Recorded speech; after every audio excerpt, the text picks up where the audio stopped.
The U.S. so far has been unable to undo this coup, which basically means re-coup, double coup, the rare double coup, the deuce coup, the coup deuce. But they've been unable to so far. However, ECOWAS has now set a D-Day for intervention in Niger, the Economic Community of West African States. That's what ECOWAS stands for. Has reportedly finalized plans for military intervention in Niger in response to the coup that took place there last month. In other words, both sides are more on the verge of war than ever.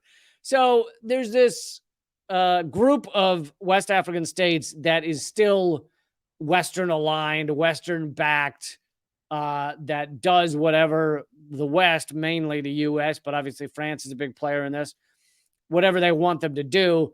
And that group, ECOWAS, has been threatening Niger with various forms of heartache, various forms of difficulty, if they don't undo their coup and put back into place their Western-backed president.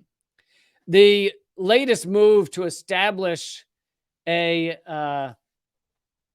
D-Day for invasion follows threats from Nigerian junta, the Nigerian junta, to execute the deposed president, Mohamed Bazoum, whom the junta is holding prisoner. So the response of the junta in Niger is that we might execute the president if you invade.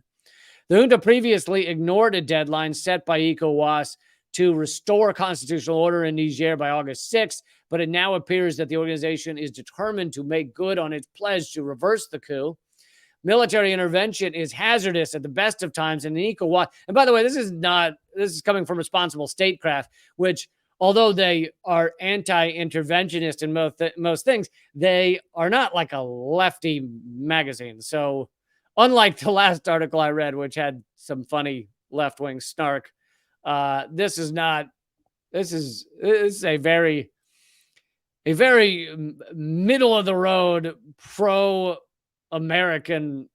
outlet, but they are anti-interventionist more so than your current Beltway hawks. Military intervention is hazardous at the best of times, and an ECOWAS intervention runs the risk of making the region even less stable than it already is. Even when regional actors are the ones taking military action, that does not guarantee that the intervention will be welcome or effective. And they conclude kind of by saying, this is why the U.S. should discourage ECOWAS from proceeding with plans for invasion. Now, here's the thing. The ECOWAS would not be threatening invasion if it weren't for the United States. The United States has absolutely given them the go-ahead on this.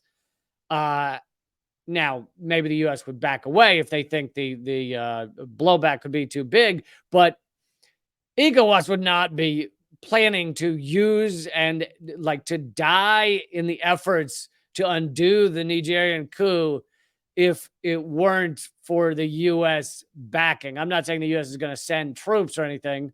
I mean, we have troops in Niger, but you know what I mean? Send it to the conflict. But I mean that behind closed doors, I guarantee you they would only do this if the U.S. gave the go-ahead.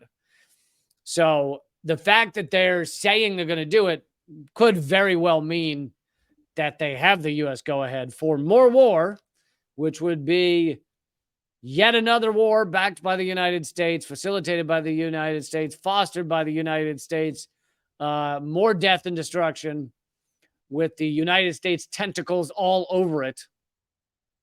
And this is the type of information that you are rarely getting from your mainstream media, because they will largely not mention what the U.S. backs, what the U.S. is involved in outside of the very obvious ones, like outside of all of the endless propaganda to get Americans to endorse the backing of the proxy war in Ukraine. But in general, they don't talk about the 30-some countries that the U.S. currently has economic war against with economic sanctions. They won't talk about who the U.S. is pushing to do various things. They won't talk about the countries that are in the American empire's pocket and are going to do what they say anyway. None of that gets talked about in mainstream media.